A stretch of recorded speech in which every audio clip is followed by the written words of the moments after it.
రాష్ట్రం చేపట్టిన బీసీ కులగణనను స్వాగతిస్తున్నామన్నారు సిపిఐ ఎమ్మెల్యే కూనంనేని సాంబశివరావు.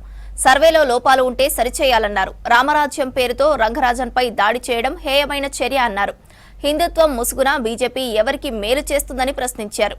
మతపరమైన విధానాలతో బీజేపీ దేశాన్ని ప్రమాదంలోకి నెట్టివేస్తుందన్నారు. అమిత్ షా చీకటి సామ్రాజ్యానికి రాజులా వ్యవహరిస్తున్నారని విమర్శించారు కూనంనేని. ఈరోజు దేశంలో అత్యంత ప్రమాదకరమైనటువంటి పరిస్థితులు కనపడతా ఉన్నాయి.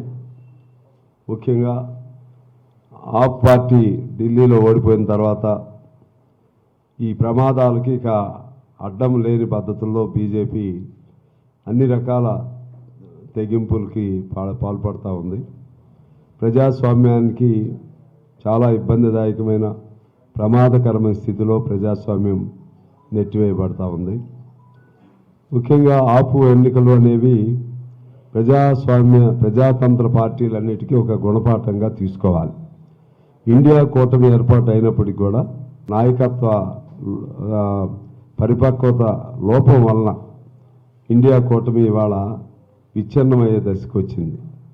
ఇది ఇండియా కూటమి ఆ కలయికే ఒక అద్భుతం.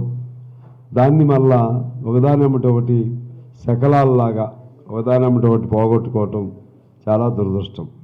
మహారాష్ట్ర, హిమాచల్ ప్రదేశ్తో ఇక బీజేపీకి ఎనలేని ధైర్యం, శక్తి వచ్చినట్టుగా ఫీల్ అవటం, అన్ని ఆర్ఎస్ఎస్ బలగాల్ని లేకపోతే విశ్వ హిందూ పరిషత్ బలగాల్ని ప్రతి ప్రాంతంలో మోకరింపజేసి ఆ విధంగా ప్రజల మైండ్ని పొల్యూట్ చేసే ఆ పద్ధతిగా వాళ్ళు పాల్పడటం జరిగా ఉంది. అదే క్రమంలోనే మోహన్ భగత్ ఒక కామెంట్ చేశాడు, ఈ దేశానికి నిజమైన స్వాతంత్రం శ్రీరామ మందిరం ఓపెనింగ్ ఎప్పుడైందో అయోధ్యలో ఆ రోజే నిజమైన స్వాతంత్రం అనేది.